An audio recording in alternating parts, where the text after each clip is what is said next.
আমি আশা করি শাহিনুরের যে আলোচনাটা ছিল আলোচনাটার অবশ্যই একটা সমাপ্তি এসেছে। ভাই আমরা কারো প্রতিপক্ষ হয়ে এখানে আসি নাই, কারো প্রতিপক্ষ হয়ে কাউকে কটাক্ষ করে কথা বলার জন্য এখানে আসি নাই। এইখানে এসেছি একজন সুফি গুরু ইসালে সোয়াব তিরুদান দিবস উপলক্ষে একটু আলোচনা, একটু আশেক ভক্তকে সান্ত্বনা দেওয়ার জন্য।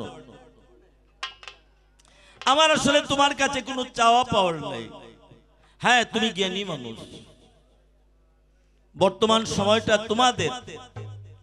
কিছুদিন আগে দেখলাম, 5-7 দিন আগে ইউটিউবে দেখলাম একটা মেয়ের আর একটা লাথি দিয়ে স্টেজ থেকে ফেলে দিয়েছে, আর একটা মেয়ে নাচতে নাচতে স্টেজ থেকে পড়ে গেছে।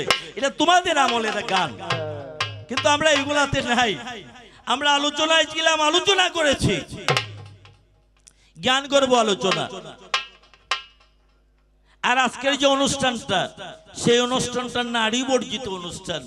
শাহিনুর আলম আমার জানা মতে বৃহত্তর সিলেট বিভাগের একমাত্র বাউল শিল্পী যে যুক্তিকে খণ্ডন করে একটা যুক্তি প্রদান করতে পারে, তেমন ক্ষমতা রাখে শাহিনুর আলম ভাই। আমাদের হাতের ইমেজ নষ্ট হয়ে গেছে, কণ্ঠের স্বর ধ্বংস হয়ে গেছে, তালমাত্রার লয় বিলুপ্ত হয়ে গেছে।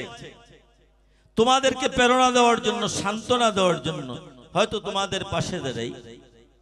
অনেক সান্ত্বনা পেয়েছি, অনেক শ্রদ্ধা পেয়েছি, সেটার প্রতি লাখ লাখ শুকরিয়া জ্ঞাপন করি।